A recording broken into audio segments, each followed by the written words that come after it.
দেখে মনে হচ্ছে কি পাকা আতা ফল কিংবা ডুবা, একদমই না। এটা কিন্তু ভীষণই মজার একটি পিঠা আর তৈরি করা খুবই সহজ। এখন পর্যন্ত যারা এই পিঠাটা তৈরি করেনি, আপনাদের কাছে অনুরোধ করছি একবার হলো বাসায় তৈরি করবেন।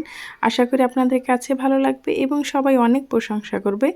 একদম ইউনিক একটা পিঠা রেসিপি, চাইলে এই পিঠাটা কিন্তু ঝটপটেই তৈরি করে নিতে পারেন খুব সহজে। তো চলুন দেখে নিই এই পিঠাটা আমি কিভাবে তৈরি করেছি, আর খেতেও কিন্তু হয় অসম্ভব মজা।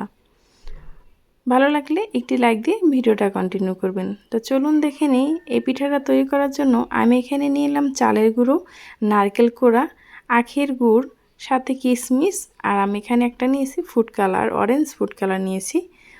এখন আমি চলে যাব চুলায়। প্রথমে আমি একটা পুর তৈরি করে নেব। এখানে আমি নারকেল দিয়ে দিচ্ছি অর্ধেক পরিমাণ, যে পরিমাণ আমার প্রয়োজন সেটাই আমি দিয়ে দিচ্ছি।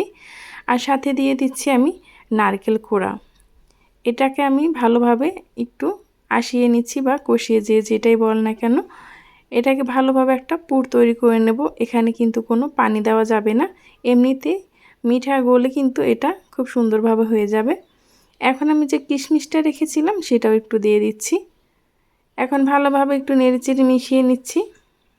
এখন পুরটা আমি একটি বাটিতে উঠিয়ে নিচ্ছি। এটা কিন্তু বেশি শক্ত করা যাবে না, একটু নরম নরম করেই নিতে হবে। এখন আমি ওই একই ফ্রাই প্যানে দিয়ে দিচ্ছি 1 মগ পরিমাণ পানি, সাথে আমি দিয়ে দেব স্বাদ মতো লবণ।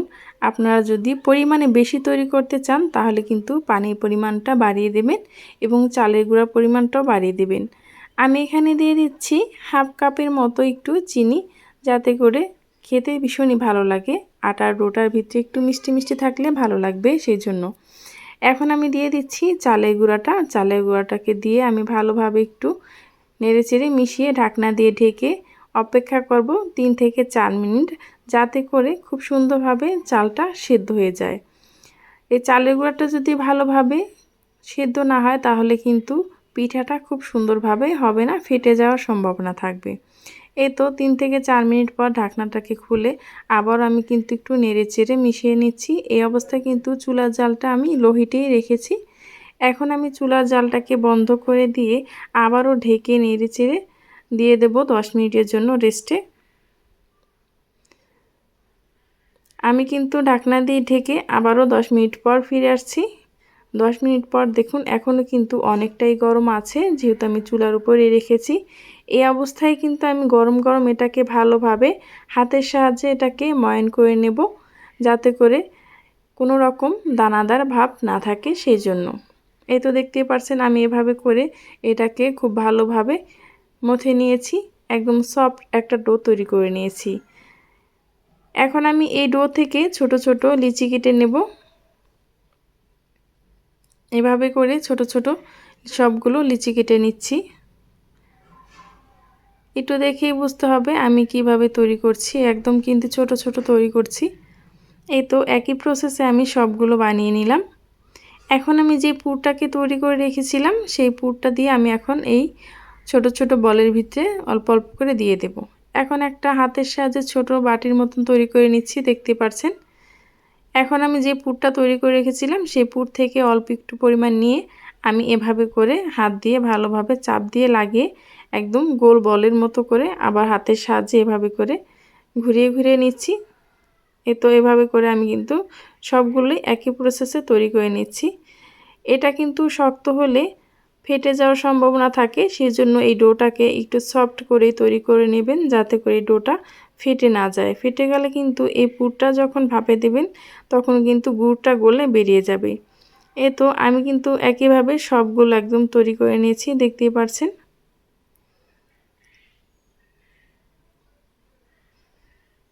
এই পর্যায়ে এসে যারা এখনও লাইক দেননি প্লিজ একটি লাইক দিয়ে ভিডিওটা কন্টিনিউ করবেন। এই তো আমার কিন্তু সবগুলো তৈরি করা হয়ে গেছে আর পুর কিন্তু অনেকটাই বেঁচে গেছে। এখন আমি এগুলোকে একটু যে অরেঞ্জ ফুড কালারটা নিয়েছিলাম সেটা কিন্তু দিয়ে একটু ভালোভাবে একটু মেখে নিচ্ছি। আর এই পিঠাটা কিন্তু তৈরি করা একদম ইজিভাবেই হয়ে গেছে, দেখতেই পাচ্ছেন।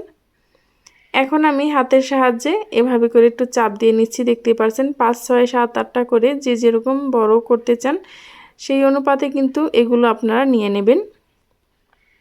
এই তো আমি কিন্তু এভাবে করে সবগুলো নিয়ে নিচ্ছি আর হাতের মাঝে নিয়ে এভাবে করে চাপ দিচ্ছি, সেজন্য কিন্তু এটা লেগে যাচ্ছে, যেহেতু এটা আটা দিয়ে তৈরি সেজন্য।